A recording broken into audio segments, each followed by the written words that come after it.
Olá, eu sou Priscila Tardem, sou advogada e hoje eu vim aqui tirar uma dúvida muito comum de vocês. O que acontece com o imóvel que foi comprado antes da união estável? Eu criei uma situação aqui para mostrar um exemplo para que vocês consigam entender a lógica da lei. E eu também apresento a solução para esse problema. A situação é a seguinte: comprei um imóvel durante o namoro. Se a gente for morar junto, a outra pessoa vai ter direito à parte do meu imóvel?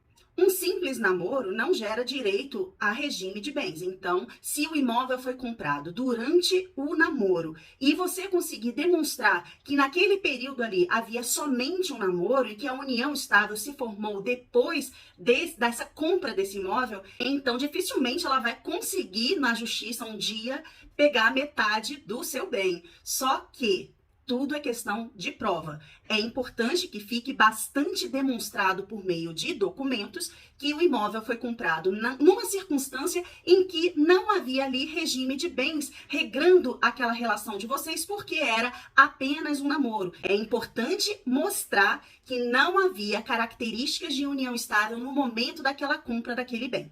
Agora, se você não tiver como comprovar as questões das datas, você fica realmente numa situação complicada. Por quê? Como é que você vai comprovar que naquele período ali da aquisição do imóvel havia apenas um namoro? Você precisa pensar nisso hoje, porque você vai precisar fazer essa prova quando a relação acabar. E a gente não sabe se vai ser daqui a 10 anos, 15 anos, 20 anos. Compreende? Então, a melhor solução para isso aí, a meu ver, é fazer um contrato de convivência, uma declaração de união estável, dizendo qual foi a data do início daquele relacionamento formal com o intuito de constituir uma família.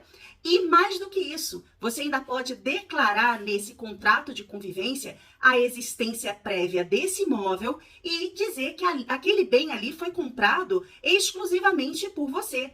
E aí a outra pessoa vai assinar e lá na frente, caso haja algum questionamento, esse documento vai ser extremamente importante para você. Mesmo que vocês, nesse mesmo documento de declaração de união estável, contrato de convivência, você escolha o regime da separação de bens, por exemplo. Por quê? O regime da separação de bens, ele só vai ter valor a partir daquela data da assinatura do contrato. Então, não adianta pedir o efeito retroativo desse regime de bens.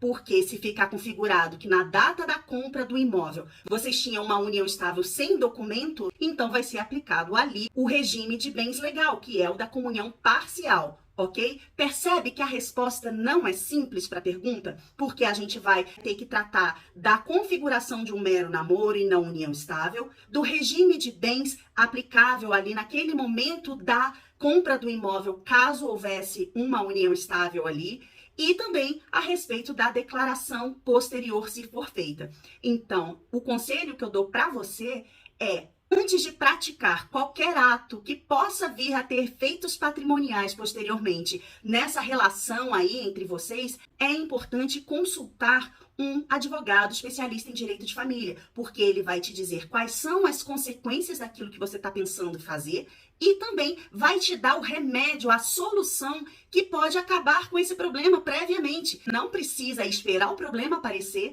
para resolver esse problema. Inclusive, muitas vezes a gente não consegue dar uma solução, porque a lei vai ser aplicada e ela vai dizer que o imóvel tem que ser partilhado pelos dois. É diferente de quando você, antes de tomar uma atitude como essa, já define qual vai ser o regime de bens que vai vigorar ali naquela relação. E nesse caso, em que o imóvel foi comprado durante o namoro, a questão das datas é de extrema importância. Agora, antes de finalizar, eu ainda quero fazer uma observação. Tudo isso que eu falei aqui se baseia no imóvel comprado à vista. Se o imóvel foi comprado de maneira financiada antes do início da união estável, aí a gente vai ter uma parte do imóvel que pertence apenas a você.